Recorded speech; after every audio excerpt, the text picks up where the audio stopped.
টেকনাফ পৌর বিএনপি ২ নং ওয়ার্ডের উদ্যোগে আসন্ন জাতীয় সংসদ নির্বাচনকে সামনে রেখে ধানের শীষ প্রতীকের প্রচারণা কর্মসূচি অনুষ্ঠিত হয়েছে। শনিবারের এই কর্মসূচিতে বিএনপি ও এর অঙ্গ সংগঠনের বিপুল সংখ্যক নেতাকর্মী অংশগ্রহণ করেন এবং সাধারণ মানুষের মধ্যে ধানের শীষ প্রতীকের পক্ষে প্রচারণা চালান।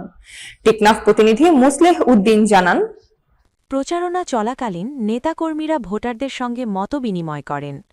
তারা জনগণকে ধানের শীষে ভোট দেওয়ার জন্য আহ্বান জানান এবং দেশের গণতান্ত্রিক অধিকার পুনঃস্থাপনের পাশাপাশি জনগণের ভোটের মর্যাদা রক্ষার গুরুত্ব তুলে ধরেন।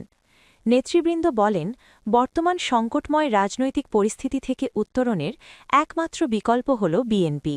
তাই সকলকে ঐক্যবদ্ধ হয়ে ধানের শীষের পক্ষে কাজ করতে হবে।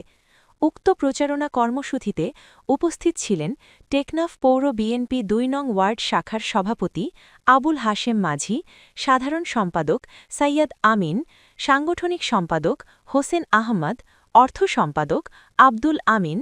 এছাড়া টেকনাফ পৌর যুবদলের সদস্য সচিব মোহাম্মদ আয়ুব, শ্রমিক দলের সদস্য সচিব তৈয়াব আরমানি, ২ নং ওয়ার্ড যুবদলের সভাপতি নুরুল আলম, যুগ্ম সাধারণ সম্পাদক মোহাম্মদ রফিক, সাংগঠনিক সম্পাদক মোহাম্মদ কালাম, বন্দর শ্রমিক দলের সাধারণ সম্পাদক মোহাম্মদ কামাল এবং টেকনাফ পৌর ছাত্রনেতা মুসলেউদ্দিন সাইম খান সহ অন্যান্য নেতাকর্মীরা উপস্থিত ছিলেন।